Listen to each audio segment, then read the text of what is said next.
안녕하세요. 토요미스테리 디바제시카입니다. 1994년 울산시 동부의 마골산과 봉대산 일대에서는 해마다 대형 산불이 일어났습니다. 이 계속되는 산불에 처음에는 등산객들이 버리고 간 담배꽁초에서 시작된 사고인 것으로 간주했지만 해를 거듭할수록 그 횟수가 잦아지면서 경찰과 산림당국은 조사를 시작합니다. 그러다가 이 연속적인 산불의 원인이 방화 가능성이 높다고 판단하게 되는데요. 현장에서는 땅에 불이 붙어서 번진 형태가 담뱃불이나 실화, 즉 실수로 붙은 불로 보이긴 했지만 이상한 점들도 있었기 때문입니다. 먼저 여러 화재에서 발화점이 2군데 이상 있었다라는 것. 두 번째는 유독 바람이 강하고 추운 날에 게다가 등산객의 발길이 거의 닿지 않는 계곡 부근에서 불길이 시작된다는 점도 이상했고요. 세 번째로는 화재가 일어난 시간이 등산객의 출입이 뜸한 오후 8시 전후나 새벽 시간대에 주로 발생했다라는 점, 충분히 의심을 살만했습니다. 게다가 이곳에서 계속해서 화재가 나니까 마골산과 봉대산뿐만 아니라 그 주위의 다른 산에도 입산이 통제되는데요. 그러면 방문하게 되는 등산객의 수가 현저히 줄어들었는데도 불구하고 화재는 계속해서 일어나고 있었습니다. 그러다 보니 이건 분명 누군가 일부러 불을 저지르는 범죄 행위, 즉 방화가 아닌가 생각할 수밖에 없었죠. 하지만 계속되는 수사와 감시에도 도대체 범인의 갈피가 쉽게 잡히지 않았습니다. 방화범이 보란듯이 요리조리 피해 다니면서 1994년에 시작된 첫 방화 사건부터 해서 2004년까지 무려 10년이 지난 기록을 보니까 해마다 평균 5건의 방화를 저지른 결과를 보입니다. 정말 심각하죠. 그런데 2005년 12월부터 이듬해 1월 초에, 그러니까 즉 한두 달 사이에 무려 11차례나 산불이 잇따릅니다. 산불이라는 건 산림이 불에 타고 소방수의 인력은 계속 낭비되고 이렇게 10년이 넘는 시간 속에 방화범의 존재는 계속 오리무중이었는데요. 어느새 사람들은 이 방화범에게 별명까지 붙여주게 됩니다. 마치 꼬리에 불이 붙은 다람쥐가 불을 옮기고 다니는 것 같다며 그를 봉대산 불다람쥐라고 부르기 시작합니다. 여러분, 결코 그를 위대하게 봐서 붙여준 이름이 아님을 우리는 기억해야 합니다. 이렇다 보니까 울산시에서는 겨울만 되면 불과의 전쟁을 선포하면서 온갖 수단과 방법을 동원해 산불 예방 그리고 방화범 잡기에 집중하게 되는데요. 먼저 인근 산 근처에 입산을 통제했고요. 약 1억 6,300만 원을 들여서 11대의 감시 카메라를 곳곳에 설치하고 24시간 감시 태세를 갖췄습니다. 뿐만 아닙니다. 공무원과 지역 주민들로 이루어진 의용소방대, 자율방범대 500명이나 되는 사람들이 조를 이루어서 곳곳에 숨어있고 순찰까지 합니다. 혹여 산불이 발생했을 경우 15분 안에 방화범이 도망갈 수 있는 이 도주로를 다 봉쇄해버리는 검거 훈련까지 하게 되는데요. 이런 작전은 범인이, 그러니까 숨어있는 매복 지역이나 순찰 경로를 파악할 수 없게 정말 훈련에 투입되기 직전까지 모든 걸 비밀리에 붙였을 정도였습니다. 투입된 사람들은 지도에 무전기에 손전등까지 무장을 하고 수시로 본부의 상황을 보고하는 훈련으로 이건 거의 군사작전을 방불케 했죠. 그만큼 봉대산 불다람쥐는 울산 지역 사람들에게 정말 하루빨리 잡고 싶어하는 대상이었습니다. 그러다가 울산시에서 이 신출귀몰한 방화범을 잡기 위해서는 시민들의 제보가 필요하다고 판단했고 급기야 방화범에게 현상금까지 걸게 됩니다. 이게 1995년에는 500만 원으로 시작이 되었는데요. 점점 이 방화범이 잡히지 않다 보니까 점차 올라가게 되면서 2009년 11월에는 금액이 3억까지 올라갑니다. 생각해보시면 94년에 방화가 시작되었고 15년이 지난 그 순간에도 여전히 그를 잡지 못하고 있었다는 이야기입니다. 사실 3억이란 이 금액은 살인범이 아닌 방화범에게 붙은 금액으로는 이례적으로 높은 현상금이라고 할 수 있는데요. 그런데 생각해보시면 이 방화범이 지금까지 저지른 이 방화로 인해서 피해 금액을 다 환산하면 10억이 넘는 금액이었고, 지금껏 이걸 이제 진압하려고 쏟아부은 화재 진압 비용 또 예방 비용까지 합하면 무려 100억 정도로 추산이 되다 보니까 3억의 현상금은 사실 전혀 아깝지 않은 금액이었습니다. 문제는 그럼에도 불구하고 범인은 오리무중, 목격자조차 나오지 않았습니다. 그러던 2010년 4월 드디어 방화 용의자를 목격했다는 제보가 들어옵니다. 쓰레기 줍기 봉사활동을 하던 환경단체 회원들이 작업을 하던 도중 산속에서 웬 중년 남성과 마주쳤는데 이상하게도 그가 이들을 보고는 허겁지겁 도망을 갔던 겁니다. 그런데 이때 남성이 떨어뜨리고 간 비닐봉지가 있었는데 환경단체 사람들이 그걸 주워서 열어보니까 연탄에 불을 붙일 때 쓰는 착화탄 2개, 라이터 2개, 그리고 휴지 뭉치가 들어있었는데요. 이들은 이 수상한 증거품을 들고 경찰서에 가져가긴 했지만 안타깝게도 안의 내용물을 확인하느라 여러 명의 손이 타는 바람에 결정적인 증거인 지문이 훼손됩니다. 그래서 당시에 범인을 특정할 수가 없었죠. 그런데 여기서 아주 핵심적인 증언을 듣게 됩니다. 산속에서 마주쳤던 그 중년 남성이 서둘러서 자리를 피하긴 했지만 그 당시 입고 있던 옷을 누군가가 기억해낸 것이었죠. 게다가 특이한 점이 이 점퍼에 H중공업이라는 로고가 박혀 있던 것입니다. 여러분, 보통 이런 의상은 회사에 소속되어서 현장에서 일하시는 분들이 많이 입고 있는 의상으로 우리가 알고 있습니다. 그래서 경찰이 이 H중공업이라는 해당 사업장을 상대로 수사에 나서게 되는데 방화범으로 특정을 지을 만한 용의자를 찾지 못했고 결국 별다른 성과 없이 조사는 마무리됩니다. 그 후 1년 가까이 산불은 일어나지 않았습니다. 방화범이 긴장했던 것일까요? 경찰도 이쯤이면 범인이 지레 겁을 먹고 사라졌다고 생각했을 무렵 2011년 3월 마골산에서 또 산불이 발생합니다. 경찰은 범인이 불을 지르고 도망갔을 만한 이 행적을 추적하다가 인근 아파트 CCTV에 한 수상한 남성을 발견하게 되는데요. 영상 속 그는 산속으로 들어갔고 3분 뒤에 바로 나오게 되는데 이후 산에서 불길이 치솟았던 겁니다. 시기적으로 뭔가 수상했죠. 경찰은 이 CCTV를 토대로 인근 10개의 아파트 단지의 엘리베이터 입구와 내부에 부착된 모든 CCTV를 샅샅이 뒤졌고요. 그 수상한 남성을 찾아다니게 됩니다. 그리고 드디어 1994년부터 2011년까지 무려 17년간 방화를 저지르고 울산 지역 시민들과 공무원들을 해마다 괴롭혔던 봉대산 불다람쥐의 정체가 밝혀졌습니다. 놀랍게도 그는 H중공업을 다니는 50대 남성 A씨였는데요. 그는 1985년 H중공업에 입사를 해서 26년을 계속 근무했던 정말 평범한 직장인입니다. 게다가 알아보니까 내부에서도 원만한 대인관계를 유지했고 직무 능력도 너무 성실해서 나이에 비해 진급도 빨랐던 사람이에요.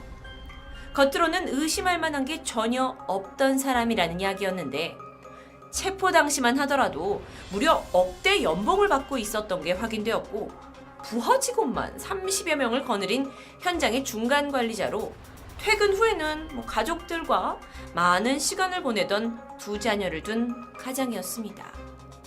그러다 보니까 17년간이나 동네에 불을 질렀다라는 이야기를 들은 그의 동료들은 정말 하나같이 믿을 수 없다라고 표현을 했는데요. 사실 가장 큰 충격을 받은 것은 그의 아내였습니다. 한 집에 살면서 퇴근 후에 외출도 자주 하지 않았던 남편이 여보, 나 잠깐 나갔다 올게 하면서 바람을 쐬러 집 문을 나서던 게 17년간 범행길이었다라는 것은 아내로선 상상도 하지 못했던 일입니다. 그런데 그는 도대체 왜 불을 질렀던 걸까요? 사실 겉으로 봤을 때 부족할 것이 하나도 없어 보이는 A씨였지만 금전 문제 때문에 가족과 자주 다툼이 있었다고 전해집니다. 처음 그가 불을 질렀던 그날도 가족과 다투고는 이 답답한 마음에 뒷산에 올라갔는데 한참 바람을 쐬다가 우연히 담배꽁초에 낙엽이 타는 것을 보고 장남 삼아서 라이터로 불을 지피게 된 겁니다. 그런데 그 점점 타오르는 불길을 보면서 A씨는 마음속 깊은 곳에서 뭔가 스트레스가 풀리고 이 마음이 후련해지는 것을 느꼈다고 해요. 그 뒤로는 가정과 회사에서 스트레스를 받을 때마다 산에 올라갔고 방화를 저지르고 나면 마음이 한결 편해지는 것에 중독되어 버립니다. 게다가 이 자신이 저지른 불을 끄려고 헬기가 출동을 하고 막 주위가 분주해진다라는 것을 지켜보면 뭔가 이상한 승리감이라고 할까요? 이런 알 수 없는 감정이 올라왔고 그는 그 감정에 점점 사로잡혀서 불을 지르는 것을 끊지 못하게 됩니다. 그러다 시간이 지나면서 경찰이 연쇄 방화범 존재를 알아차렸고 CCTV가 설치되고 감시가 심해지면서 그의 수법도 교묘해집니다. 자신이 지리를 잘 알고 있는 집 근처를 벗어나서 회사 근처에서 불을 지르기도 했고요. 그렇게 범행 범위를 넓히다 보니까 점점 더 경찰이 수사를 하기가 힘들어지겠죠. 그리고 방화를 하는 방법에 있어서도 두루마리 화장지를 새끼처럼 꼬아서 도화선 모양으로 만든 뒤에다 거기다 불을 붙여가지고 하면 이제 불이 타는 그 시간이 있다 보니까 자신의 도주 시간을 벌게 된다는 것도 알게 됩니다. 뿐만 아니라 너트에 성냥과 휴지를 묶은 뒤에 불을 붙여서 멀리 던지는 방법을 쓰기도 했는데요. 소름 끼치는 건 그러는 와중에도 방화범을 뒷쫓는 이 산불감시원에게 친절하게 인사를 건네면서 아직도 봉대산 불다람쥐 안 잡혔냐고 걱정스러운 말을 건네기도 했다고 합니다. 오랫동안 그를 쫓던 경찰은요, 이 CCTV 증거 영상 그리고 A씨의 회사 개인 사물함과 또 집에서 발견한 이 성냥에 묶인 새끼줄 형태의 화장지 뭉치 사진에서 확인하실 수 있죠. 그리고 대형 성냥갑 등등을 증거로 제시하면서 그를 체포하게 됩니다.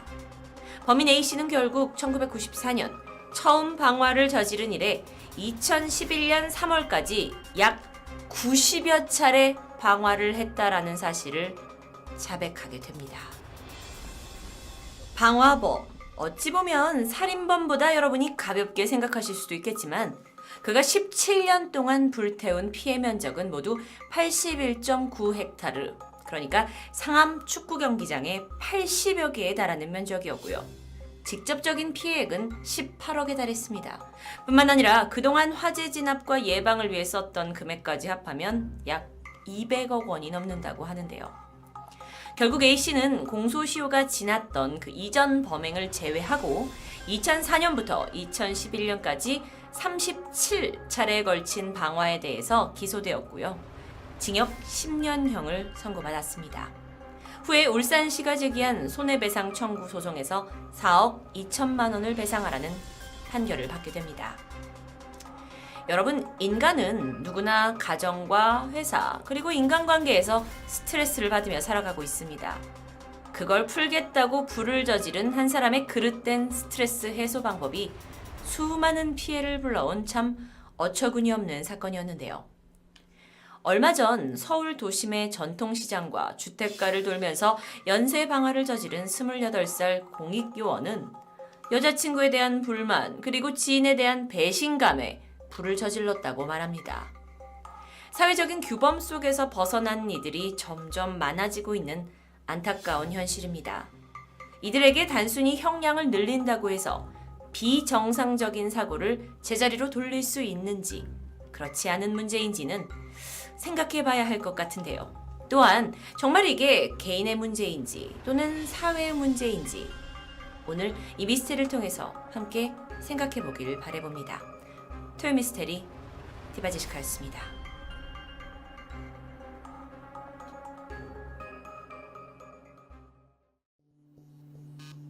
안녕하세요. 토요미스테리 디바제시카입니다. 2001년 12월 11일 경기도 가평군입니다. 다정한 아버지이자 직업군인이었던 염순덕 상사는 평소보다 이른 시각에 퇴근을 하고 집으로 돌아오게 되는데요. 그런데 그가 곧바로 옷을 갈아입고는 아내에게 빠질 수 없는 회식이 있다며 서둘러 집을 나서게 됩니다. 그는 이날 저녁 근처 식당에서 자신이 속한 부대 동료들과 즐거운 회식에 참석하게 되죠. 1차, 2차가 이어지면서 마지막에는 가깝게 지냈던 동료 군인 3명과 함께 술자리가 이어집니다. 그러다 뒤늦게 회식 자리에 참석한 당시 부대에서 차량 관리를 담당하던 수송관 홍준희까지 함께 하게 되는데요. 이들은 식사와 함께 소주 10병을 나눠 마셨고 이후에 같은 건물 2층에 있는 노래방으로 이동합니다. 그리고 그날 밤 9시경 염순덕 상사는 회식을 마치고 홍준이와 한 잔 더 하기 위해서 자리를 옮기게 됩니다. 그러던 중 같은 부대에 파견 나와 있던 두 사람, 기무사령부 수사관 마중사와 이중사 자리를 함께 했고요. 4사람은 근처 주점으로 향하게 됩니다.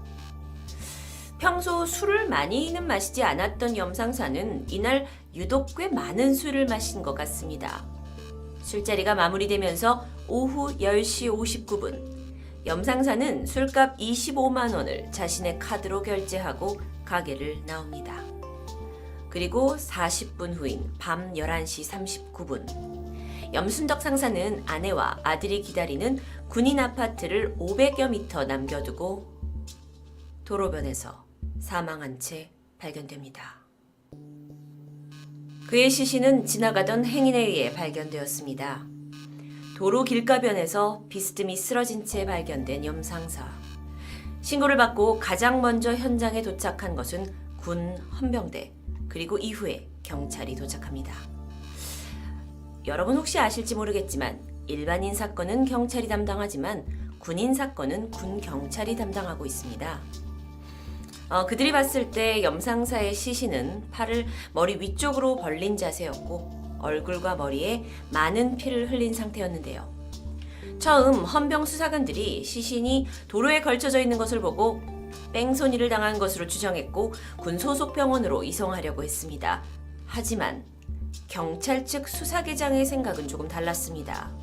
만약 뺑소니라면 머리 외에 다른 신체 부위에도 상처가 있어야 하는데 이 염상사의 경우에는 다른 신체는 깨끗한 채 오로지 머리 쪽에만 상처와 혈흔이 집중되어 있었기 때문입니다.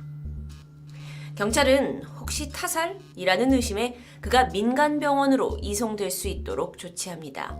그 이유는 만약 그 염상사의 시신이 군 병원으로 이송이 된다면 민간인 경찰이 쉽게 들어들 수 없는 아주 까다로운 절차 때문에 경찰이 수사를 하는데 꽤나 많은 어려움이 발생할 수 있기 때문이었습니다.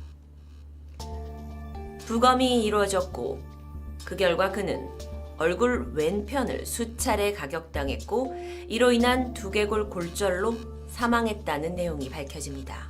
즉 타살에 강력한 힘을 싣는 증거였죠. 그러던 중 시신이 발견된 근처 하천에서 직경 9cm, 길이 50cm에 달하는 굵은 대추나무가 발견됩니다. 그런데 여기에 염상사의 혈흔이 다량 묻어 있었어요. 살해 흉기였던 겁니다. 그런데 이 범행 도구는 성인 남성이 한 손으로 들기에도 벅찬 아주 크고 굵은 나무 몽둥이라고 할 수 있었습니다. 이 비슷한 류의 나무 더미가 있던 곳도 근처였는데, 즉 범인은 근처에 있던 흉기를 집어서 들어올렸고 염상사의 머리를 내려쳤고, 당시의 염상사가 혈중 알코올 농도가 0.23%로 제대로 걷기도 힘든 만취 상태였기 때문에 힘없이 쓰러져 버린 겁니다. 이후 범인은 하천을 지나 도주하면서 그곳에 이 몽둥이를 버리고 간 것으로 추정됩니다. 그런데 누가 왜 그랬을까요? 그러다 경찰이 아주 결정적인 중요한 증거를 발견합니다. 시신이 발견된 현장 바로 옆에서 버린 지 얼마 되지 않은 담배꽁초 2개. 경찰은 증거물을 핀셋으로 집어서 수집하는 모습까지 사진으로 남겼고 이 내용을 서류로 남겨두었습니다. 이 사건은 마치 강도에 의한 우발적인 살인사건으로 볼 수도 있었지만 당시 염상사의 지갑에 현금 16만 원가량이 그대로 남아 있었다라는 것을 보아 강도 사건으로 무작정 보기는 힘듭니다. 어쩌면 집과 불과 500m밖에 떨어지지 않은 곳에서 살해를 했다라는 것은 그가 이미 어디로 향할지 알고 있는 사람일 가능성이 높았는데요. 그렇다면 원한에 의한 살인일까요? 경찰은 먼저 염상사와 마지막까지 술자리를 했던 세 사람, 기무사 소속 마중사와 이중사, 그리고 수송관 홍준이를 용의선상에 둡니다. 이중사의 경우 평소 염상사와 큰 접점이 없었는데요. 사건 당일 주점에서 두 사람 사이에 심한 언쟁이 있었다라는 여종업원의 진술을 확보합니다. 홍준이의 경우 최근에 홍준이가 군용 휘발유를 횡령하고 있다는 것을 염상사가 알게 되면서 마찰이 있었다는 정보도 입수됩니다. 게다가 사실 이날 목격자가 있었습니다.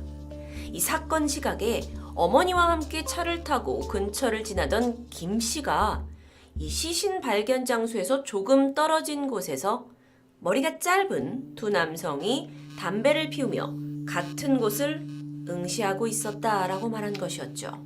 그리고 그들이 응시한 방향은 염상사의 시신이 발견된 곳이었습니다.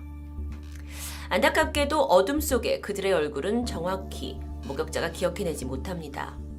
그러던 중 국과수에 의뢰했던 담배꽁초 2개의 결과가 도착합니다. 놀랍게도 각각 이중사와 홍준이와 일치했습니다. 점점 범인의 윤곽이 이 두 사람으로 좁혀지고 있는 가운데 이중사와 홍준이의 DNA까지 담배꽁초와 일치한 결과가 나오게 되자 이 수사의 주도권은 군 헌병대로 넘어가게 됩니다. 그 이유는 피해자 그리고 용의자까지 모두 군인이었기 때문이었죠. 이렇듯 DNA가 명백히 나왔고 범인 검거만을 앞둔 상황에서 갑자기 사건이 꼬이기 시작합니다. 군에서 이 DNA 결과에 대해 신빙성에 의문을 제기하기 시작했고요. 혹여 누군가 주변에 있던 담배를 옮겨와서 일부러 거기다 두었을 수도 있는 거 아니냐라는 가능성 때문에 그 증거를 인정할 수 없다고 주장하는 것입니다. 게다가 이중사와 홍준이는 알리바이가 확실합니다. 염상사와 함께 4사람이 술을 마신 후에 염상사를 제외한 3사람이 당시 군납업자였던 이 씨라는 사람과 근처 당구장에서 당구를 쳤다는 거죠. 이해하시죠? 염상사는 집에 먼저 가고 이 나머지 3사람과 또 이 씨라는 사람끼리 모여서 같이 당구를 쳤다. 그리고 당구장 주인까지 맞다. 내가 그 4사람을 봤다. 라고 진술을 합니다. 어라? 그렇다면 그들이 범인이 아닌 겁니다. 이후 사건은 제자리 걸음을 합니다. 정확히 말하면 군에서 조사를 맡았기에 경찰 쪽에서는 사실상 의심되고 있는 부분을 조사하기가 매우 힘들었다고 하는데요.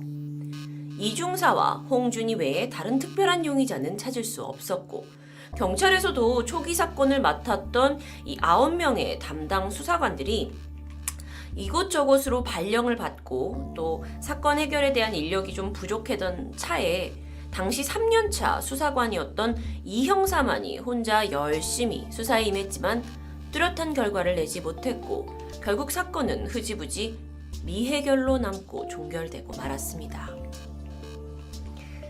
이 안타까운 사건, 누군가는 남편을 잃었고 아버지를 잃었습니다. 남겨진 유가족들은 어땠을까요?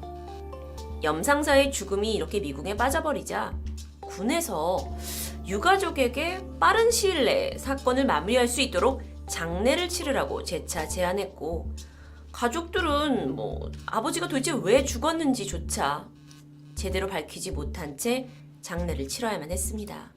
게다가 이게 끝나자 유가족들은 군인 아파트에서 속히 나가줄 것을 통보받습니다. 하루아침에 가장을 잃었고 길거리로 나앉게 된 거죠. 이후 홀로 된 아내는 남편의 죽음을 파헤치는 것보다 사실 더 중요한 생계의 문제를 홀로 떠안게 되었고 그렇게 시간은 15년이 흘러갑니다.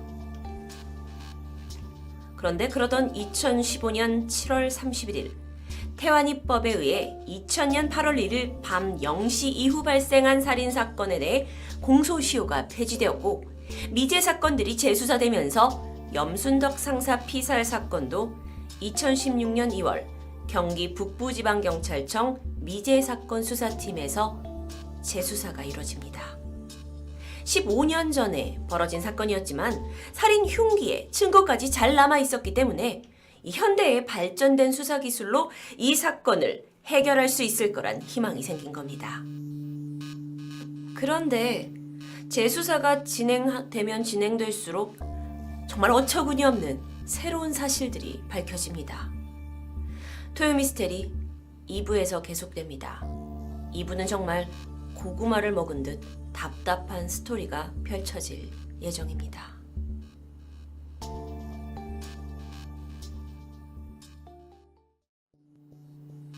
안녕하세요. 토요미스테리 2부 디바제시카입니다. 미제 사건 재수사팀에 의해 이 사건은 처음부터 다시 조사가 시작됩니다. 중요한 증거들을 정리하고 당시에 용의선상에 있었던 사람들의 알리바이를 확인하는 것으로부터 시작이 되었는데요. 먼저 이중사와 홍준이, 이 사람들을 용의선상에서 완전히 제외시킬 수 있었던 그 당구장 알리바이. 사건 발생 시간 최종 행적이 증명되었던 덕분에 그들은 용의선상에서 벗어날 수 있었습니다.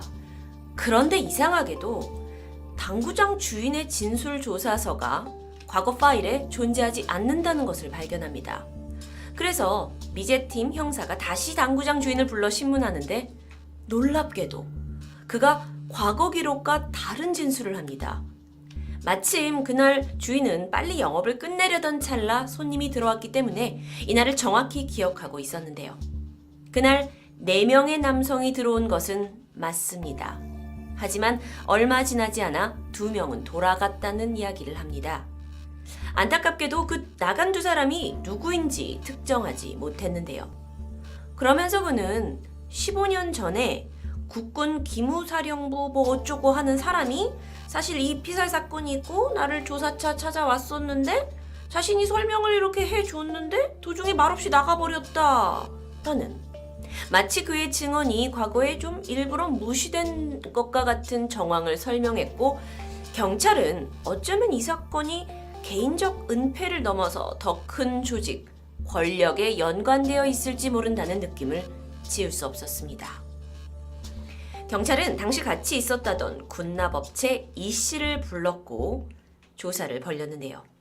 이 씨에 의하면 그날 기무사 소속 마중사, 이중사, 그리고 홍준이까지 이 4명이 당구장에 간 건 맞습니다. 그런데 그 중에 이중사는 중간에 나갔고 내가 언제 나갔는지는 모르고, 홍준이는 비상계단 같은 곳으로 나가는 것을 자신이 본 기억이 있다고 진술합니다. 그러니까 결국 이날 그와 당구를 친 것은 마중사뿐이었어요. 그런데 이후 이 씨의 진술은 더 놀라운 사실까지 밝혀냅니다. 이 씨는 군납업자였기 때문에 소위 이 군인들이 갑의 위치에 있다고 할 수 있었는데요. 사건 이후에 마중사가 그를 찾아와서는 이날 그냥 4명이서 당구 친 걸로 해달라 라고 부탁을 했고, 그가 이를 거절할 수 없어서 경찰과 헌병에 거짓 자백을 했다는 것입니다. 이 씨는 이날 당구 멤버 중에 유일한 민간인이었습니다. 그런데 이제 기무사 소속의 부사관이었던 마중사의 요청, 그러니까 외압이 들어간 허위 진술을 지금 이야기하고 있는데요. 이후에 이런 중요한 알리바이가 깨지면서 경찰은 이중사와 이 홍준이를 다시 불러가지고 현장 검증 조사를 15년 만에 진행합니다. 그러니까 당구장에서부터 그들이 나와서 어디로 이동을 했는지 동선을 세세하게 묻기 시작했는데, 2사람 다 오래전 일이라서 기억이 잘 나지 않는다고 하면서 자신들은 군 소속 검찰에서 조사를 받겠다고만 주장합니다. 사실상 이건 현장 검증을 거부하는 태도처럼 보였는데요. 당시 이중사는요, 여전히 기무사령부 소속으로 현역 군인 신분이었기 때문에 경찰도 더 이상 손을 쓸 방법이 없었습니다. 그나마 홍준이는 이미 전역을 했고 민간인 신분이었지만 자신은 술에 취해서, 그리고 또 너무 오래전이라 기억이 나지 않는다로 일관하는 것입니다. 여러분 지금 속 터지고 계시나요? 그런데 이게 다가 아닙니다. 이번에 경찰은 당시 증거품들에 대한 재조사를 진행합니다. 15년 전 이 사건이 육군 헌병대로 수사권이 넘어가면서 모든 증거품들이 헌병대로 이동을 했기에 경찰은 증거품을 보여달라 열람을 추가로 요청하게 됩니다. 그런데 아주 황당한 답변이 돌아왔습니다. 범행 도구이자 범인의 DNA가 남아있을지도 모르는 가장 중요한 증거품, 바로 이 나무 몽둥이가 분실되었다라는 말도 안 되는 대답. 게다가 또 다른 유력한 증거품이었던 담배꽁초 2개, 이걸 재조사하는 과정에서 당시 누군가가 담배꽁초가 중요한 증거로 채택이 되지 못하게 방해를 한 흔적까지 발견합니다. 어떻게 된 일이냐면 15년 전 당시 처음에 경찰이 현장에서 이 발견된 담배꽁초 2개를 국가수에 의뢰를 했고, 그러면서 이중사와 홍준이의 DNA가 감정이 되었습니다. 이건 우리가 아는 부분이에요. 그런데 이후에 추가적으로 현장에서 발견된 담배꽁초라면서 다른 브랜드의 담배꽁초 2점이 접수된 겁니다. 그리고 이 DNA는 말도 안 되지만 그 경찰들 중에 다른 분, 같은 서에 근무하던 경찰 김경사의 것으로 밝혀집니다. 갑자기? 그런데 이후에 또 담배꽁초 감정을 국가수에 의뢰합니다. 3번째 의뢰하게 되는 거죠. 이번에는 처음에 의뢰를 한 경찰이 아닌 다른 경찰이 현장에서 이게 발견된 거다 하고 담배꽁초를 또 국가수에 넘긴 겁니다. 이유에 알 수 없지만 이 기록으로만 봐서 당시 군에서 이거 담배꽁초가 정말 확실한 증거인지 인정하기 힘들었다라고 한 부분이 조금은 이해가 될 것 같은데요. 경찰 쪽에서는 유례 없이 증거 신청을 번복하고 게다가 동료 형사의 DNA가 검출된다? 그런 걸 증거로 채택하니까 군에선 당연히 이상했겠죠. 결과적으로 제대로 된 증거가 지금 될 수 없었던 겁니다. 근데 정말 이상합니다. 도대체 왜 그랬을까요? 담배꽁초는 확실한 증거였습니다. 그런데 이렇게 수사를 꼬이게 한 사람은 도대체 누구였을까요? 그래서 미제 사건팀에서 추적했더니 그건 바로 마지막까지 수사를 열정적으로 진행했던 초임 수사관 이 형사였습니다. 이 사건은 2부작에 걸쳐 SBS 그것이 알고 싶다에서 심층적으로 다룬 적이 있습니다. 그 영상을 보시면 이 형사는 그것이 알고 싶다 초반부터 등장해서 자신이 얼마나 열심히 이 수사에 임했었는지 제작진과 계속 인터뷰를 해오던 사람이었는데요. 그런데 알고 보니까 그가 동료 형사의 담배꽁초를 현장 증거로 들이댔고 국가수에 의뢰를 해서 처음에 있던 증거를 힘없게 만들어버린 겁니다. 게다가 당시에 당구 멤버였던 군납업체 이씨에 따르면 마중사가 이 형사와의 만남을 주선해달라고 했고요. 그래서 얼마 후에 마중사, 이중사, 그리고 이 형사, 이 3사람, 그리고 또 후배 경찰까지 해서 동석하는 술자리를 가졌다고 해요. 그들끼리 따로 만나는 듯 하기도 했고요. 그리고 염상사 살인사건이 거의 마무리되고는 이들이 회식 비슷하게 한 번 더 자리를 가졌다고 이 씨는 증언합니다. 더욱더 기가 막히는 것은 염상사 피살 사건에서 유품 중에 지갑 속 현금 16만 원은 그대로였지만 그중 신용카드가 사라졌는데요. 이 행방을 쫓다 보니까 한 여성이 염상사의 신용카드 사용 내역을 조회하려는 흔적이 발견됩니다. 카드사에 문의를 했던 거죠. 이거 이상하다 생각을 해서 뭔가 은폐하려고 하는 게 있을까 해서 추적을 해봤는데 그 여성은 이 형사의 지인으로 밝혀집니다. 아는 사람이었던 거예요. 근데 도대체 왜 그랬을까요? 자기가 맡고 있는 사건의 유품을 다른 사람을 시켜서 이거 카드 내역을 확인하게 하라는 것은 분명 그 사람이 의심을 받을 게 자명한 행동이었는데요. 즉, 그는 의도적으로 사건 수사에 혼선을 주려 했던 겁니다. 15년 전 군 수사관이 카드 내역을 확인하려고 여성을 만나러 가려고 했을 때 유독 이 형사가 자신도 같이 가겠다고 고집을 부렸다고 합니다. 그래서 도착을 했더니 그때까지 아무 말 없다가 이 형사가 정작 그 카드를 조회한 여성을 만나는 자리에서는 사실 내가 이거 아는 분이라고 그때 이야기를 했다는 거죠. 앞서 말씀드렸지만 이 사건을 수사하던 다른 선배 경찰들이 떠나게 되자 마치 엄청난 집착을 가지고 범인을 잡아보려 했던 그의 태도 모두 거짓이었습니다. 그걸 잘 보여주는 증거가 있습니다. 염상사 살인사건이 흐지부지 되면서 결국 이 형사도 가평경찰서를 떠나서 다른 곳으로 발령을 받았는데 문제는요. 그가 여태까지 조사했던 모든 자료들을 누구에게도 인수인계하지 않았고 경찰 범죄 관리 시스템에도 입력하지 않은 채 그는 이 사건을 그저 캐비넷 깊숙이 어딘가 묻어두고 떠나버렸던 겁니다. 마치 이게 더 이상 펼쳐지기 원하지 않는 사람인 것처럼요. 유가족에 따르면 당시 모두가 염상사 사건을 빨리빨리 처리하려고 그리고 잊어버리려고 하는 시간 속에서도 이 형사만큼은 가장 위로를 해주던 사람이었다고 합니다. 마지막까지 남편의 사건을 책임져주는 것 같았고 유가족을 살뜰히 챙기면서 범인을 잡겠다고 소리치던 이 형사, 그 모든 것은 가짜였던 겁니다. 2016년에 시작된 미제 사건 재수사. 경찰은 어처구니 없는 과거 사실을 알게 되면서 이 찝찝한 사건을 끝까지 포기하지 않으려 했습니다.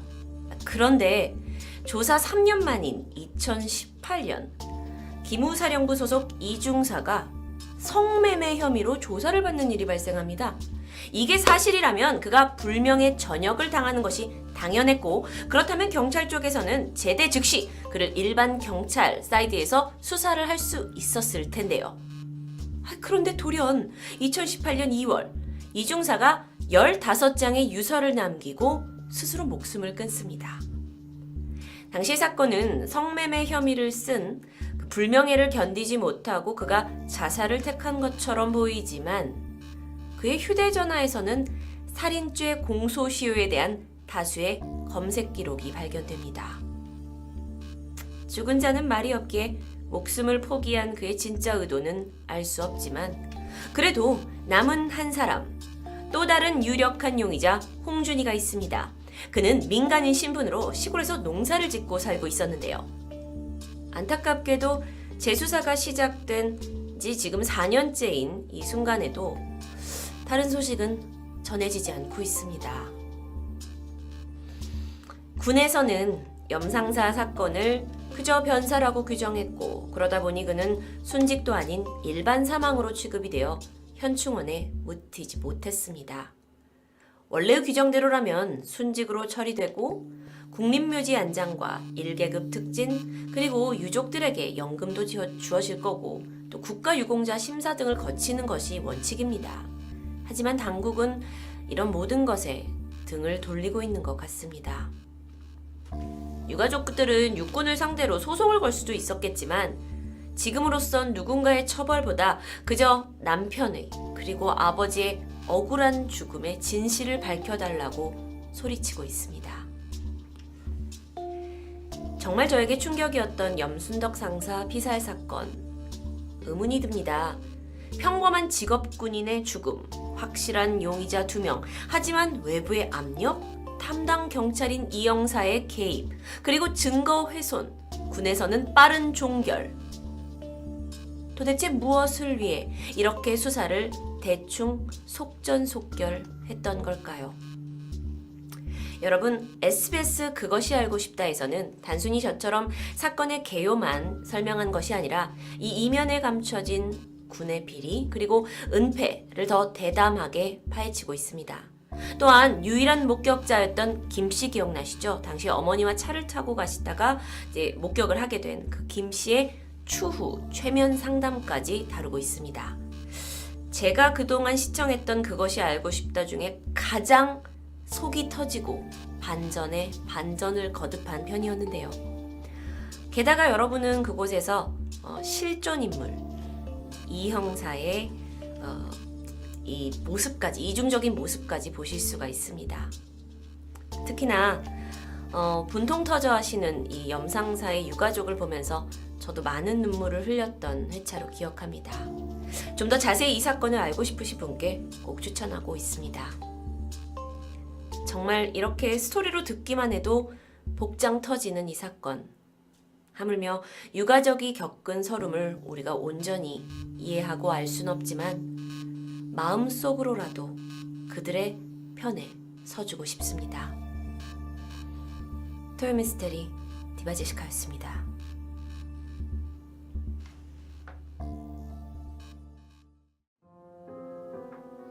안녕하세요. 토요미스테리 디바제시카입니다. 2008년 1월 24일 여긴 충청남도 서천군입니다. 제 동이 트기도 전인 새벽 6시. 해가 짧은 겨울이었기 때문에 마을은 아직도 어두컴컴했죠. 이곳은 북적이지 않는 한적한 시골 마을로 시간도 느리게 흘러가는 곳일 수 있습니다. 그날 아침은 여느 때와 같이 고요했고요. 이 동네 길 모퉁이 한편에는 허름한 기동 슈퍼가 자리 잡고 있습니다. 작은 구멍가게로 77살의 김 할머니가 홀로 운영하고 있는 곳이었는데 노인은 자식들을 모두 타지로 보내고 혼자 이곳에 남아 소일거리 겸 그다음에 마을 사람들도 만날 겸 문을 열고 있는 가게라고 할 수 있었습니다. 그런데 새벽 6시쯤 마을 사람들은 어디선가 매캐한 연기를 느꼈고 곧이어 그 근원지가 기동 슈퍼라는 것을 알게 됩니다. 나가보니까 가게에 큰 불길이 번져 있었던 거죠. 이 걷잡을 수 없었던 불은 빠르게 번져버렸고 구멍가게 전체를 삼켜버렸습니다. 불이 난 지 30분이 지났을 무렵 평소처럼 그곳을 지나가고 있던 한 운송기사가 가장 먼저 이걸 발견하고는 소방서에 바로 신고하게 되는데요. 이 와중에 불난리에 놀란 동네 주민들이 새벽에 뛰쳐나왔고 막 발을 구르면서 안에서 주무시고 계실 할머니를 걱정했습니다. 곧이어 소방대가 도착을 했고 그들이 불길을 해치고 안으로 들어가려 했지만 앞쪽 그 문에 내려진 셔터 그리고 걸어 잠궈진 문이 너무도 단단했기 때문에 게다가 여기에 화막까지 겹쳐서 도저히 진입할 수가 없었다고 하는데요. 이후 소방차 12대가 출동을 해서 대대적인 진화 작업이 치러지고 나서야 현장 수습이 시작됩니다. 동이 트고 까맣게 타버린 건물이 모습을 드러냈는데 사람들은 그저 안에 있던 할머니가 어떻게 되셨을까 노심초사했습니다. 소방관들이 신속하게 잔해를 헤집고 안으로 들어갔는데 이상합니다. 내부를 아무리 샅샅이 뒤졌지만 그 어디에서도 할머니 또는 할머니의 잔해를 찾을 수 없었기 때문인데요. 그나마 타다만 이 안방의 장판에서 김할머니의 혈흔만이 발견됩니다. 이 사진은 참고 사진일 뿐입니다. 아니 그러면 도대체 어떻게 된 걸까요? 문을 안에서 걸어 잠궜던 흔적이 있었습니다. 그렇다면 주인은 안에 있어야 하는 게 상식적일 텐데요. 그렇다면 할머니가 안에 당시 계시지 않았던 건 아닐까요? 그렇다면 정말 다행입니다. 하지만 다시 생각해보면 그러면 안의 문은 왜 잠궈져 있었을까요? 경찰은 김할머니의 행방을 찾기 시작합니다. 친지나 자식들을 보러 가신 건지 아니면 잠깐 외출을 하셨던 걸 수도 있고 아니었습니다. 할머니의 자취는 어디에서도 발견되지 않았는데요. 이에 경찰은 본격적으로 조사를 시작합니다. 그리고 화재가 나기 전 할머니를 마지막으로 봤다는 목격자들을 찾을 수 있었습니다. 사건 이틀 전인 22일 김할머니를 봤다고 증언한 3명의 사람이 등장합니다. 그들은 각각 아침에 장을 보러 가면서 그리고 정오를 넘겨서 택배를 대신 좀 받아달라고 부탁을 하러 왔었고요. 그리고 저녁 6시쯤에 이 기동 슈퍼에 소주를 사러 오면서 각각 할머니를 보았다고 증인들이 말합니다. 근데 이게 김할머니에 대해 수집한 모든 목격자 단서일 뿐입니다. 3사람이 혹시 그날 이상한 점은 없었냐라는 질문에 김할머니는 여느 날과 다르지 않은 그냥 평소다운 모습이었다라고 말하는데요. 그런데 여기서 한 가지 놀라운 증언이 추가됩니다. 그날 할머니에게 택배를 대신 받아달라고 부탁했던 옆집 부부가 그 물건을 찾으러 오후 7시 반쯤에 슈퍼를 찾았습니다. 그런데 평소보다 좀 일찍 문이 잠겨 있는 걸 보게 된 겁니다. 그래서 부부가 물건을 찾아가야 하니까 할머니, 할머니 하면서 안을 살펴보는데 당시에 실내불이 켜져 있습니다. 그러니까 안에 사람이 있는 거잖아요. 그래서 부부가 전화를 걸어봤죠. 응답은 없었습니다. 그래서 문을 두드리면서 할머니를 부르게 됩니다. 이게 약 10분이나 이어졌지만 결국 아무런 기척이 없었고 아닌가? 부부는 포기하고 떠나려던 찰나 갑자기 방에 불이 탁 꺼지게 됩니다. 뭐야? 안에 계신 건가? 근데 순간 부부가 좀 꺼림직한 기분이 들었다고 해요. 여태까지 사실 이름을 불렀는데 안에 계셨는데도 대답을 안 했다는 건 뭐 그럴 사정이 있었나 보다 싶어서 두 사람은 발걸음을 돌려 집으로 돌아옵니다. 그런데 바로 다음 날인 23일 기동 슈퍼가 돌연 문을 열지 않았습니다. 그리고 이와 동시에 할머니의 모습도 볼 수 없었고요. 그렇게 하루의 공백이 흐른 이후 다음 날 새벽에 화재가 일어났던 겁니다. 이 정황으로 봐서 할머니는 화재 발생 이틀 전인 1월 22일, 그러니까 소주를 판매해서 할머니와 마주하게 된 그 6시, 저녁 6시 이후에서 부부가 택배를 찾으러 왔던 7시 30분 요 사이에 어디론가 사라지셨거나 혹여 안 좋은 변을 당했을 가능성이 있습니다. 자, 그렇다면 조금 더 다른 시각으로 화재를 발견한 다른 목격자나 CCTV 같은 증거는 없었던 걸까요? 사건 당시에 매일같이 이 슈퍼 앞을 지나던 운송기사 분께서 화재를 가장 먼저 목격하고 신고를 하셨는데요. 그는 현장에서 사람을 발견하지는 못했다고 말합니다. 게다가 기동 슈퍼가 이 동네와 좀 거리가 300m가량 떨어진 곳에 있어서 주변에 설치되어 있는 CCTV가 없었습니다. 그러니까 핵심적인 목격자도 없고 마땅한 증거도 없는 상황에서 사건은 점점 미궁으로 빠져들게 되는데요. 그렇다면 혹시 할머니의 재산을 노린 강도의 소행은 아니었을까요? 알려진 바에 의하면 그간 김할머니가 상당히 착실하게 재산을 모아왔다고 합니다. 근데 그 금액이 막 엄청난 것은 아니었고 평생 모아오신 돈으로 대부분 그 주변의 땅이나 집 같은 부동산 자산이었다고 하는데 단순히 누군가 슈퍼에 침입을 해서 돈을 훔쳐갔다?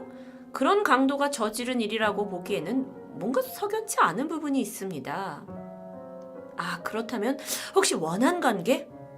그래서 할머니와 관계가 좀 날카로웠던 몇몇 그 마을 주민들이 지목이 되어서 경찰에서 수사를 받았지만 그들 모두 무혐의로 풀려나게 됩니다.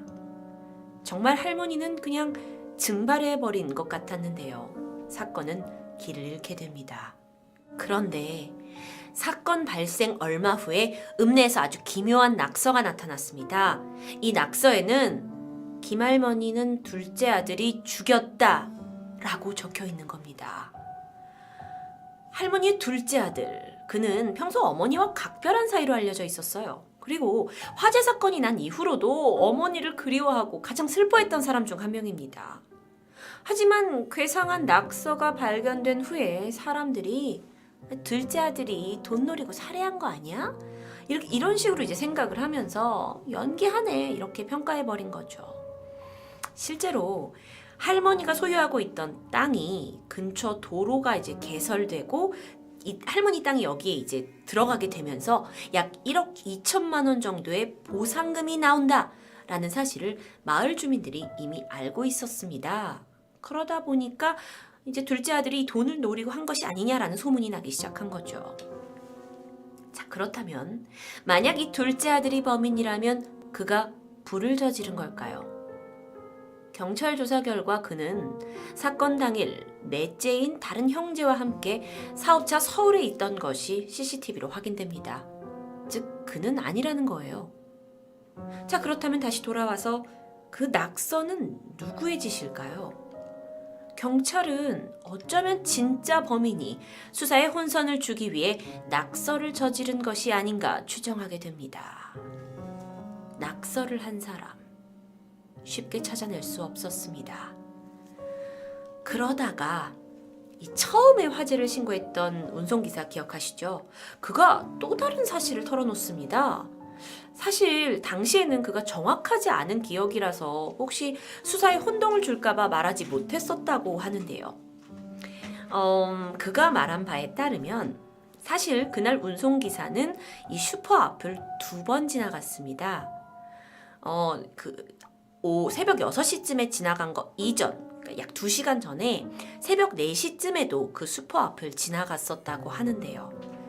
이때 여기서 낯선 소형 자동차를 본 것 같다고 말합니다.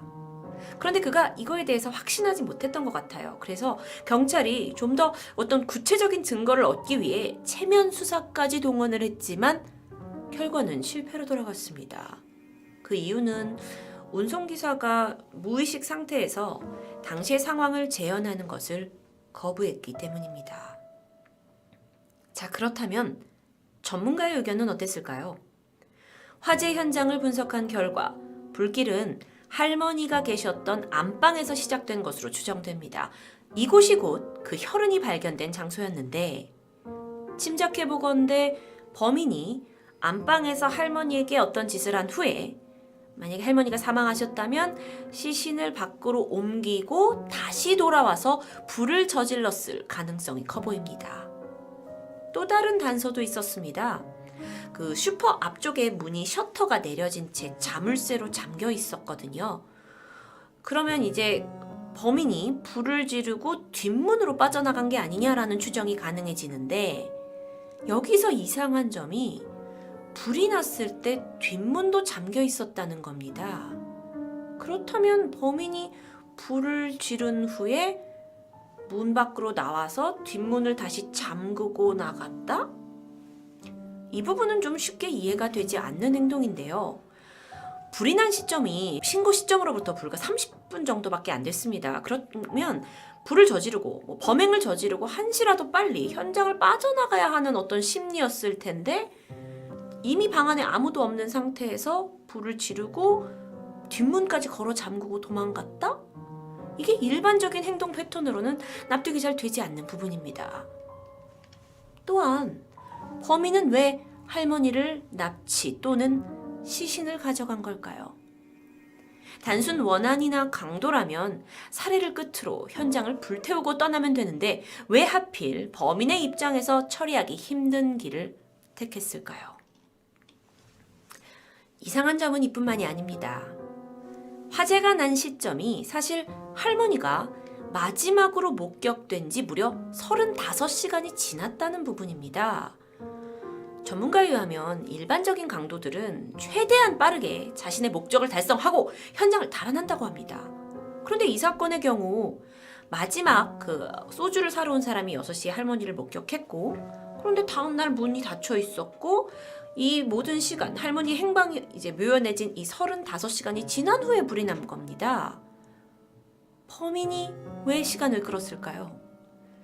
분명 그가 이렇게까지 했던 데에는 우리가 알지 못하는 어떠한 이유가 있었을 텐데요. 이에 따라 이걸 이제 추정을 하면서 경찰이 두 사람이 아는 사이가 아닌가, 범인과 할머니가. 그래서 용의자의 범위를 확대시켜서 많은 인물에 대한 수사가 이어졌다고 합니다. 하지만 안타깝게도 결정적인 건 없었습니다.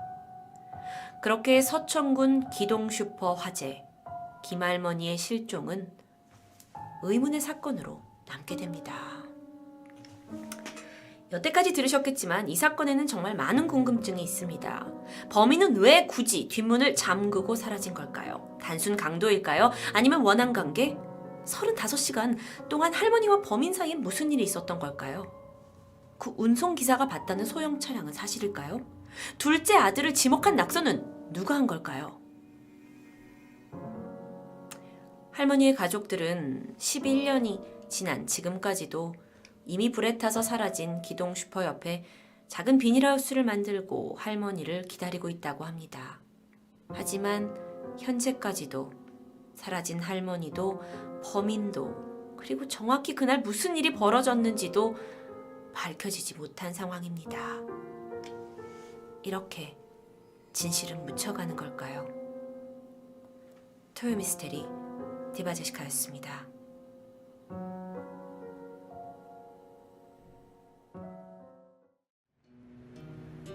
안녕하세요. 토요 미스테리 디바제시카입니다. 경남 사천시 서포면에 위치한 비토섬. 이 섬의 모양이 날아가는 토끼를 닮았다고 해서 비톨이라는 이름이 붙었다고 하는데요. 아름다운 자연경관으로 유명할 뿐만 아니라 최근에는 고대 소설 별주부전의 고향이라는 주장까지 돌면서 관광단지로도 개발 중입니다. 겉보기에는 소박하고 평화로운 비토섬에는 사실 상상하기 힘들 만큼 끔찍한 사건이 있었던 곳입니다. 약 50여 년 전 1949년 비톨이 바닷길로부터 4km 정도 떨어진 삼천포에 세워진 영복원이라는 교회가 있었습니다. 영원한 지상의 낙원이라는 의미. 그곳은 한센병 환자들을 위해 지어졌죠. 사실 이 한센병 환자들은 소록도, 여수 예양원 등에서 완치가 되었지만 이후에 사회에 돌아와서 사람들과 섞여 사는 데는 좀 무리가 있었기에 영복원에 모여 살게 됩니다. 갈 곳 없던 그들이 서로를 격려하며 무리 생활을 시작했고 7, 8년이 지나고 나니 40여 가구로 늘어나면서 6.25 전쟁 이후에는 그 주민 수가 무려 300여 명이 넘게 됩니다. 어떻게 삶을 유지했을까요? 주로 미국을 비롯한 그 우방국에서 보내준 구호물자로 생계를 이어나갑니다. 하지만 계속 그렇게만 살 수는 없었어요. 결국 이들은 새로운 개척지를 구해서 그곳에서 농사를 지어서 생계를 유지할 수 있을 거라는 생각에 적당한 장소를 물색하게 되는데요. 그러던 중 근처에 있는 비토섬에 주목합니다. 당시 이곳은 일제강점기에 일본인들이 과수원과 농장을 하던 곳이었고 해방 이후에 땅이 모두 국유화된 상태였죠. 비토섬은 사천군 서포면에 속하면서 넓이는 150만 평에 달했습니다. 이곳엔 약 123가구, 800여 명가량의 섬 주민들이 살고 있었는데 특히 이곳은 굴 양식 시험 장소로 선정돼서 국고를 보조받으면서 주민들은 농업보다는 좀 어업과 양식업을 동시에 하고 있는 곳이었어요. 이 영복원 사람들은요, 이 비토섬을 딱 보고 나서 이 비토섬에 있는 바로 이 사진 속의 하봉이라고 불리는 동쪽 끝에 약 10만 평을 개간해야겠다고 마음먹게 됩니다. 하봉이란 지역은 이 섬의 원래 그 섬 주민들이 살고 있는 마을과 수 킬로미터 이상 떨어져 있었고 민가도 3채밖에 없었다고 합니다. 영복원에 살고 있는 분들이 아무래도 이제 한센병 환자들이었기 때문에 혹시 모를 마을 주민들의 반발을 예상을 했던 거죠. 그래서 원래 마을과도 거리가 꽤 되고 게다가 영복원이 있는 곳으로부터 가면 100km 40분 정도에 도착을 할 수 있었기에 마을 사람들과 마주칠 일이 없다고 생각했습니다. 이미 이 땅은요, 일본인들이 떠난 지 12년이 넘어서 아무도 쓰지 않고 있는 땅으로 사실 개간을 시작한다 해도 꽤 오랜 시간이 소요될 상황이었죠. 영복원 사람들은 희망을 갖게 됩니다. 우리도 저 땅을 개간해서 생계를 유지할 수 있다라는 것.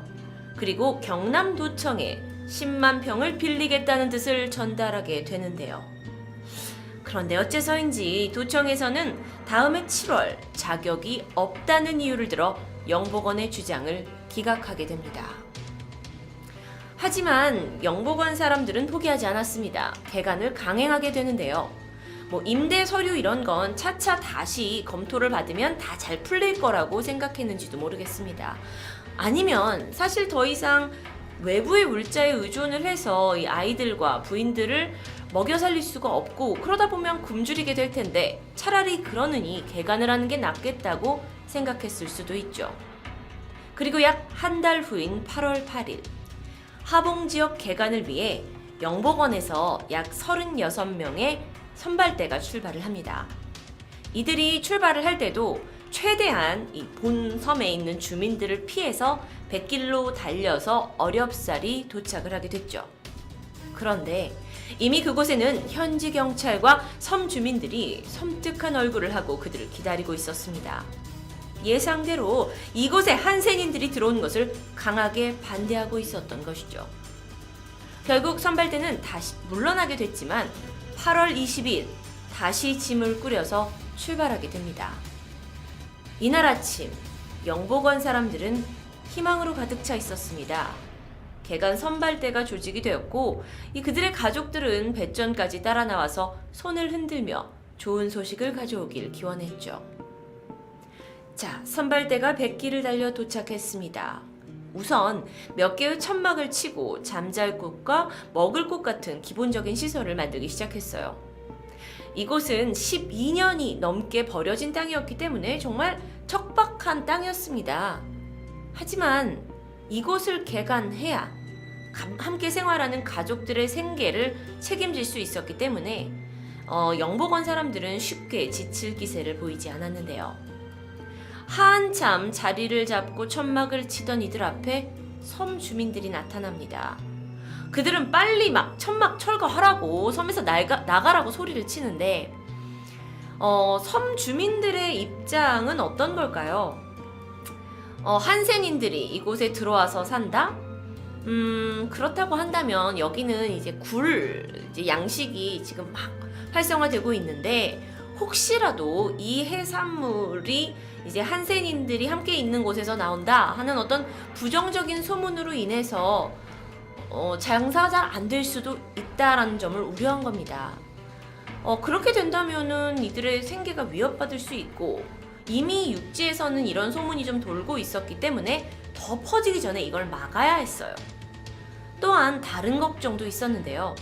영복원 사람들이 이렇게 배를 타고 하봉 쪽으로 넘어와가지고 처음에는 개간을 하고 우리도 농사를 짓겠다 하고 들락날락 하겠지만 결국에는 이 영복원에 있는 수백 명의 한센병 환자들이 이곳으로 들어와서 정착하겠다고 하면 이건 절대 안 될 일이었거든요. 물론 여러분, 당시의 한센병 환자들은 이미 치료를 다 받고 나은 상황이었습니다. 자, 섬 주민들의 강한 반발 때문에 선발대는 다시 한번 물러날 수밖에 없었습니다. 하지만 이번에는 좀 더 논리적으로 주민들을 설득하기에 나서는데요. 그들이 얘기를 합니다. 한센병은 완치될 수 있는 약이 나왔습니다. 우리 모두 치료받아서 완치됐어요. 전염성도 완치되면서 사라졌습니다. 우린 다 음성 환자들이라고요. 못 믿겠으면 보건부에 가서 물어보세요. 그리고 우린 여기서 정착해서 살 생각이 없어요. 그냥 농장만 개간해서 경영하고 싶은 것 뿐이라고요. 우리 다 소록도에서 살다 온 사람들입니다. 섬이 죽도록 싫은 사람들이에요. 여기 와서 살 생각이 없다고요. 이렇게 구구절절 설명하며 개간 사업 계획서까지 보여줬지만 이들의 설득은 쉽사리 먹히지 않았습니다. 주민들은 오히려 더 강경하게 반응하면서 빠른 시일 안에 철거하고 나가지 않으면 여기 천막이고 뭐고 다 불태워버릴 거라고 으름장을 놓게 됩니다. 영복원 선발대는 희망이 꺾이면서 이렇게까지 강경하게 거부하는 주민들을 보며 서러움이 복받쳤겠죠. 사실 거의 수십 년, 수백 년간 불치병이다, 유전병이다, 전염병으로 인식이 되면서 사람들에게 학대와 저주, 추방, 멸시 같은 인간 이하의 대접을 받고 살아온 것도 모자라 이제는 다 완치되었는데도 불구하고 여전히 천대받고 멸시받는 이들에게 정말 해도 너무한다라는 생각이 들었습니다. 어쩌면 그래서 더 포기할 수 없었는지도 모릅니다. 영복원은 자체적으로 생계를 이어가기엔 너무도 힘든 상황이었고요. 그들도 살아야 했습니다. 물론 마을 사람들이 다 불태워버리겠다는 협박을 했지만 설마 그렇게까지 하겠냐라는 생각으로 버티게 됩니다. 그리고 8월 27일 한참 작업 중이던 이들 앞에 무섭게 그들을 노려보고 있는 섬 주민들이 한 명씩 몰려들기 시작했어요. 그 수가 점점 늘어났고 좋기 200명은 넘어 보였습니다. 그런데 잘 보니까 이들 남자들 중에서는 손에 죽창을 들고 있는 사람들이 보였고요. 여자들은 큰 바구니 안에 묵직한 돌멩이를 잔뜩 채워왔습니다. 자, 양쪽은 금방 대치 상태가 되었고요. 이 긴장감 속에 지역 경찰이 출동을 해서 공포탄까지 발사하게 되죠. 흩어지십시오! 라는 해산 명령을 받고서야 이 굉장히 위협적인 분위기를 주던 섬 주민들은 하나둘 돌아가게 됩니다. 하지만 그것도 잠시, 상황이 종료되었다고 생각한 경찰들이 떠나가게 되자 이내 주민들이 다시 나타납니다. 경찰을 피해 돌아간 척 했던 것이죠. 그들은 다가와서 더 심한 욕설을 퍼부으며 일제히 영복원 사람들에게 돌을 던지기 시작합니다. 영복원 사람이 다들 대항하려고 했고 막아보려고 했지만 계속해서 주민들이 이제 그들을 포위하면서 돌을 던졌기 때문에 뒷걸음칠 수밖에 없었습니다. 그렇게 자신들이 이 섬 주민들의 기세가 유리해지자 더욱 몰아붙였어요. 그리고 여기서 이제 돌을 던지는 것에 그치지 않고 죽창과 곡괭이, 쇠로 만든 연장들을 들고서 그들을 공격하기 시작합니다. 이 한적했던 섬마을, 이곳에서 영복원 사람들은 돌에 맞아 머리에 피를 흘리고 죽창에 찔리고 도망치다 붙잡히면 매질을 당하게 됩니다. 이 중 가까스로 도망친 일부 영복원 사람들이 천막으로 향했는데요. 그러자 주민들은 천막의 기둥을 부러뜨려서 안에다가 그들을 가두게 돼요. 그리고 또다시 흉기를 휘둘렀습니다. 그러니까 천막 안에 사람들이 있는데 그 위에다 몽둥이질을 한 거죠. 그런데 이 정도로도 성에 차지 않았던 것 같습니다. 누군가 휘발유통을 가지고 옵니다. 그리고는 천막 위로 마구잡이로 휘발유를 뿌렸죠. 그리고 주저하지 않고 성냥불을 붙이게 되는데요. 천막 안에 있던 사람들이 뜨거운 화염을 피해서 밖으로 나왔지만 기다리던 주민들은 그들을 끝까지 따라붙어서 매질을 하고 죽창으로 찌르게 됩니다. 살아남은 몇몇 이들이 타고 왔던 그 영복원 배 쪽으로 다시 가서 겨우 배를 타고 영복원으로 도망가려고 했어요. 그러자 마을 주민들은 자신의 배까지 다시 끌고 쫓아와서는 그들을 물속으로 끌어내리고 붙잡아 살해합니다. 나 먹고 살 거리를 침해했어? 이것에 분노한 사람들이 벌인 이 끔찍한 일은 단 2시간 만에 일어난 실화입니다. 그렇게 비토리 섬은 피로 물들어 버렸습니다. 시간이 지났습니다. 경찰들이 나타났어요. 하지만 이미 해가 질 무렵이었죠. 섬 주민들은 이미 뿔뿔이 흩어졌습니다. 마치 아무 일도 없는 듯이 다 자기 집으로 돌아간 거죠.